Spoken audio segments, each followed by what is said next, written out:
മഹാലക്ഷ്മി സീരിയലിന്റെ ഇന്നത്തെ എപ്പിസോഡ് റിവ്യൂയിലേക്ക് എല്ലാവർക്കും സ്വാഗതം. അങ്ങനെ കുഞ്ഞു പോയെന്നുള്ള കാര്യം ലേഖയാണെങ്കിൽ പ്രതാപനെയും മുത്തശ്ശിയെയും അറിയിക്കുന്നു. ഇത് കേട്ട് അവരാണെങ്കിൽ ഒത്തിരി സന്തോഷിക്കുകയാണ്. പിന്നീട് മാർക്കോയും കണ്ണനും സംസാരിക്കുന്നുണ്ട്. മാർക്കോ പറയുകയാണ്, അയാളെ ഞാനൊന്നും കൂടി ചെന്ന് കാണുന്നുണ്ട്, അയാളെ എനിക്കൊന്ന് വരട്ടണം, കൂട്ടത്തിൽ ആ കാർത്തികേയനെയും. കാരണം അവൻ വീണ്ടും മേഘനോട് പറഞ്ഞതുപോലെ തന്നെ സത്യങ്ങൾ പ്രതാപനോട് പറയാനും ചാൻസ് ഉണ്ട്. കൈകാലുകൾക്ക് ചലനശേഷി തിരിച്ചു കിട്ടിയല്ലോ, അതുകൊണ്ട് എന്തായാലും സാറ് പേടിക്കണ്ട, മഹാലക്ഷ്മിയുടെ ഒരു നിഴല് പോലെ തന്നെ താൻ കൂടെ ഉണ്ടാകുമെന്നൊക്കെ മാർക്കോയാണെങ്കിൽ കണ്ണന് വാക്ക് കൊടുക്കുകയാണ്. പിന്നീട് കരുണയാവട്ടെ കമലേശ്വരത്തിലേക്ക് എത്തിയിട്ട് കുഞ്ഞുപോയ സന്തോഷ വാർത്ത എല്ലാവരെയും അറിയിക്കുന്നു. ഇത് കേട്ട് ഉണ്ണിയും ദുർഗയും ഒത്തിരി സന്തോഷിക്കുന്നുണ്ട്. മോളുടെ അച്ഛന് തല്ല് കിട്ടിയാലും കുഴപ്പമില്ല, നമ്മളുടെ എല്ലാവരുടെയും ആഗ്രഹമാണ് ഇപ്പൊ നിറവേറിയിരിക്കുന്നത്. ആദ്യം ആ മഹാലക്ഷ്മിയും കണ്ണനും പിരിഞ്ഞു, ഇപ്പോഴിതാ അവരുടെ വയറ്റിലെ കുഞ്ഞ് അതും നഷ്ടപ്പെട്ടിരിക്കുന്നു.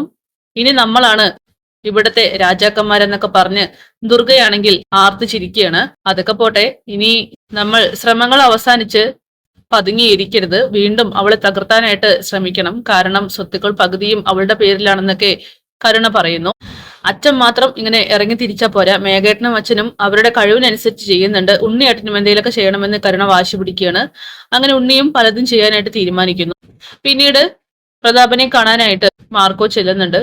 കോളിംഗ് ബെൽ കേൾക്കുമ്പോ തന്നെ അമ്മ വാതിൽ തുറക്ക്, അതാ തോമസ് സാർ ആയിരിക്കുമെന്ന് പ്രതാപം പറയുമ്പോ മുത്തശ്ശിയാണെങ്കിൽ ചെന്ന് വാതിൽ തുറക്കുന്നുണ്ട്. അവരാണെങ്കിൽ ആകെ ഷോക്കാവുന്നു. മുന്നിൽ നിൽക്കുന്നത് മാർക്കോ. ഉറപ്പായിട്ടും തന്റെ മകനെ തല്ലിച്ചതയ്ക്കാൻ വേണ്ടി തന്നെയാണ് അവന്റെ വരവെന്ന് മുത്തശ്ശിക്ക് തീർച്ചയാവുകയാണ്. എടാ മോനെ, അവന് അല്ലെങ്കിലേ തല്ലിച്ചതച്ച് ഒരു പരുവത്തിലായിരിക്കാണ്. സാറിന്റെ ചികിത്സ തേടിയിട്ട് എങ്ങോട്ട് വന്നത്? പ്ലീസ് ദയവ് ചെയ്ത് എന്റെ മോനെ ഒന്നും ചെയ്യില്ലേ എന്നൊക്കെ പറയുമ്പോ, മാറി നിൽക്ക് കിളവി, ശരിക്കും മോനെയല്ല നിങ്ങളെയാണ് ഇതുപോലെ കിടത്തേണ്ടത്. അതിനുള്ള ആളുകളെ ഞാൻ സെറ്റാക്കിയിട്ടുണ്ട്. പോലീസ് സ്റ്റേഷനിൽ ഒന്നും കിട്ടിയതൊന്നും പോരാ അല്ലേ അമ്മയ്ക്കും മോനും? അതുകൊണ്ടായിരിക്കാം കുഞ്ഞിനെ കൊല്ലാനായിട്ട് ആളെ വിട്ട് ഓരോന്നൊപ്പിച്ചത്. ദേ നോക്ക്, ഇനിയെങ്കിലും ഒതുങ്ങിയില്ലെങ്കിൽ കളവി, നിങ്ങളുടെ കാര്യം കട്ട പുകയാണ്. അറിയാലോ, ആ ലേഡി പോലീസിന്റെ കയ്യിൽ നിന്നും തല്ലു വാങ്ങിയത്, അവരെ ഞാൻ വീണ്ടും ഇറക്കും, അതൊക്കെ എന്റെ സ്വന്തം ആളുകളാണെന്ന് പറയുമ്പോ മുത്തശ്ശി പറയുന്നുണ്ട്, അയ്യോ മോനെ ഇനി വേണ്ട, ഇനി എനിക്കത് താങ്ങാനുള്ള ശേഷിയില്ല. കാരണം ഇപ്പോഴും അവർ തല്ലിയതിന്റെ പാട് മാറിയിട്ടില്ല. ദേ നോക്കെന്നൊക്കെ പറഞ്ഞുകൊണ്ട് മാർക്കൊക്കെ കാണിച്ചു കൊടുക്കുന്നു. മാറി നിൽക്കുക അങ്ങോട്ട്, എനിക്ക് നിങ്ങളോടല്ല നിങ്ങളുടെ മോനോട് സംസാരിക്കണമെന്ന് പറഞ്ഞുകൊണ്ട് മാർക്കോയാണെങ്കിൽ അകത്തേക്ക് വരികയാണ്. പിന്നീട് മാർക്കോയെ കാണുമ്പോൾ തന്നെ പ്രതാപനാണെങ്കിൽ ആകെ പേടിച്ചു പോകുന്നു. അയ്യോ മാർക്കോ, ഇനി എന്നെ തല്ലണ്ട, നീ അന്ന് തല്ലിയതിന്റെ ചികിത്സയ്ക്ക് വേണ്ടിയിട്ട് ഞാൻ വന്നിരിക്കുന്നത്. ഓഹോ, അപ്പൊ ഞാനാ തല്ലിയെന്ന് നിങ്ങൾ ഉറപ്പിച്ചോ? അത് പിന്നെ മർമ്മത്തിൽ നോക്കി ചവിട്ടാൻ നിനക്ക് മാത്രമല്ലടാ അറിയുള്ളൂ. ആ എങ്കിലേ ഇനിയും ചവിട്ട് കിട്ടാതിരിക്കാൻ വേണ്ടിയിട്ട് സൂക്ഷിച്ചോ എന്ന് പറഞ്ഞുകൊണ്ട് മാർക്കോയാണെങ്കിൽ കാലെടുത്ത് പ്രതാപന്റെ നെഞ്ചത്തേക്ക് വെക്കുകയാണ്. അയ്യോ പൊന്നു മോനെ, എന്റെ മോനെ ഒന്നും ചെയ്യല്ലേ എന്ന് പറഞ്ഞുകൊണ്ട് മുത്തശ്ശിയാണെങ്കിൽ ആ കാല് പിടിച്ചിങ്ങനെ കരയുന്നുണ്ട്. ദേ അമ്മയും മോനും കൂടിയും അറിയാൻ വേണ്ടിയിട്ടാ പറയുന്നത്. കണ്ണനും മഹാലക്ഷ്മിയും എനിക്ക് എന്നും പ്രിയപ്പെട്ടവർ തന്നെയാണ്. അവർ വേർപിരിഞ്ഞാലും ഇനി അവർക്ക് നേരെ നിന്റെയോ നിന്റെ അമ്മയുടെയോ നിന്റെ കൂട്ടാളികളുടെയോ ചെറുവിരൽ അനങ്ങിയാൽ അതൊക്കെ ഞാൻ വെട്ടി അരിഞ്ഞ് കളയും. വീണ്ടും വീണ്ടും എന്നെ ഇങ്ങോട്ട് വരിപ്പിക്കരുത്. അറിയാലോ, നീ ചെന്ന് കേസ് കൊടുത്താലും പോലീസ് ഒന്നും കേസ് എടുക്കാനായിട്ട് പോകുന്നില്ല. ധൈര്യത്തോടെ ചെന്ന് പറയടാ, ഞാനാ നിന്നെ തല്ലിയെന്ന്. ഒരു ചുക്കും അവരെന്നെ ചെയ്യില്ല. കാരണം നിങ്ങളൊക്കെ അത്രയ്ക്കും നീച ജന്മങ്ങളാണെന്ന് പോലീസുകാർക്ക് പോലും അറിയാം. എന്തായാലും ഞാൻ പറഞ്ഞത് ഓർമ്മയിരിക്കട്ടെ, കണ്ണൻ സാറിന്റെ നേർക്കോ മഹാലക്ഷ്മിയുടെ നേർക്കോ ഇനി നിന്റെ ചെറുവിരൽ പൊങ്ങിയാൽ അത്രയേ ഉള്ളൂ എന്ന് പറഞ്ഞുകൊണ്ട് മാർക്കോ ആണെങ്കിൽ അവിടെ നിന്നും ഭീഷണിപ്പെടുത്തിയിട്ട് ഇറങ്ങി പോവുകയാണ്. ഒരു വിധത്തിൽ രക്ഷപ്പെട്ടു എന്നുള്ളൊരു സമാധാനത്തിൽ പ്രതാപനും മുത്തശ്ശിയും നെടുവീർപ്പിടുന്നുണ്ട്. പിന്നീട് അവൻ നേരെ പോകുന്നത് കാർത്തികേയനെ കാണാൻ വേണ്ടിയിട്ടാണ്. അവനോട് ചെന്നിട്ടും ഇതേപോലെയൊക്കെ തന്നെയാണ് പറയുന്നത്.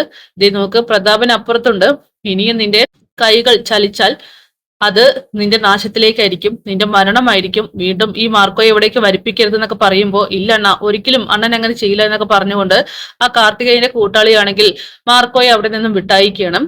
പിന്നീട് കമലേശ്വരത്തിലാവട്ടെ ഭക്ഷണം കഴിച്ചുകൊണ്ടിരിക്കുകയാണ് കരുണയും ദുർഗയും ഒക്കെ തന്നെ.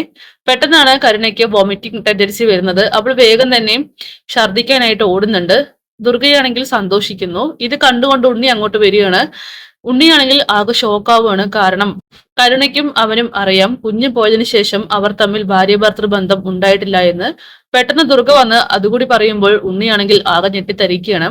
എടാ മോനെ, നീയേ ഒരച്ഛനാവാൻ പോകുന്നു, ഡോക്ടർ പറഞ്ഞതല്ലേ ഇപ്പോഴൊന്നും നീയും ഇവളും അച്ഛനും അമ്മയും ആവില്ല, അതിന് കുറച്ച് കടമ്പകൾ കടക്കാനുണ്ടെന്ന്. പക്ഷെ നോക്കടാ, ദേ അവളുടെ കുഞ്ഞ് പോയതോട് കൂടിയിട്ട് നിങ്ങൾക്ക് ആ ഭാഗ്യം കൈവന്നിരിക്കുന്നു. എന്തായാലും ഇനി അങ്ങോട്ട് നമ്മുടെ കാലാണെന്നൊക്കെ പറഞ്ഞുകൊണ്ട് കരുണയെ ചേർത്ത് പിടിക്കുകയാണ് ദുർഗ.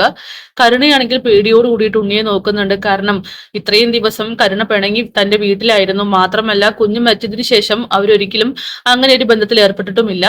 അങ്ങനെ ഉണ്ണിയാണെങ്കിൽ വളരെ ദേഷ്യത്തോട് കൂടിയിട്ട് അകത്തേക്ക് പോവുകയാണ്. ഇവനിതെന്താ ഇത് കേട്ടിട്ട് ഒരു സന്തോഷമില്ലാത്ത എന്നൊക്കെ പറഞ്ഞുകൊണ്ട് ദുർഗയാണെങ്കിൽ കരുണയോട് സംസാരിക്കുന്നുണ്ട്.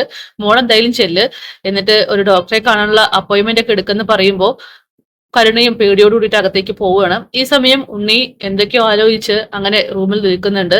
ഉണ്ണിയേട്ടാന്ന് വിളിക്കുമ്പോൾ ദേ മിണ്ടി പോവരുത്, കുഞ്ഞില്ലാതായതിനു ശേഷം നമ്മൾ തമ്മിൽ ഒരുമിച്ച് ഒരു ദിവസം പോലും സമാധാനത്തോടെ ഇരുന്നിട്ടില്ല, ഭാര്യ ഭർത്തൃബന്ധം നയിച്ചിട്ടില്ല, പിന്നെ നീ പിണങ്ങി നിന്റെ വീട്ടിലായിരുന്നു, പിന്നെ എങ്ങനെയാടി നിന്റെ വയറ്റിൽ ഒരു കുഞ്ഞു വന്നത്, ഈ കുഞ്ഞിന്റെ അച്ഛൻ ഞാൻ എങ്ങനെയാകുമെന്നൊക്കെ ചോദിക്കുമ്പോൾ അതിന് കുഞ്ഞ് കൺഫേം ചെയ്തിട്ടില്ലല്ലോ, ഞാന് എന്തോ ഛർദിച്ചു അത്ര മാത്രല്ലേ, ദേ നീ ഒന്നും പറയണ്ട, എന്തൊക്കെയോ ഉടായ്പകൾ ഉണ്ടെന്നൊക്കെ കരുണയോട് ഉണ്ണി തർക്കിക്കുന്നു. എന്തൊക്കെ പറഞ്ഞാലും നീയും നിന്റെ ചേച്ചിയും ഒരേ ഗണത്തിൽപ്പെട്ടവർ തന്നെ ആയിരിക്കും, ഒരേ അമ്മയുടെ വയറ്റിലല്ലേ ജനിച്ച് എന്നൊക്കെ പറഞ്ഞ് ഉണ്ണിയാണെങ്കിൽ വീണ്ടും വീണ്ടും കരുണയെ കുറ്റപ്പെടുത്തിക്കൊണ്ടിരിക്കുകയാണ്. ആ കുറ്റപ്പെടുത്തലൊന്നും തന്നെ താങ്ങാനാവാതെ കരുണയാണെങ്കിൽ പകച്ചു നിൽക്കുന്നുണ്ട്. കാരണം തനിക്കും അറിയാം താൻ അമ്മയല്ലെന്നുള്ള സത്യം. പക്ഷെ ഉണ്ണിയുടെ വായിൽ നിന്നും വരുന്ന ഓരോ വാക്കുകളും കരുണയ്ക്ക് അമ്പ് കൊള്ളുന്നത് പോലെയാണ് ആവുന്നത്. എന്തായാലും അവളും ഒന്നും ശബ്ദിക്കാനാവാതെ അങ്ങനെ നിൽക്കുന്നുണ്ട്.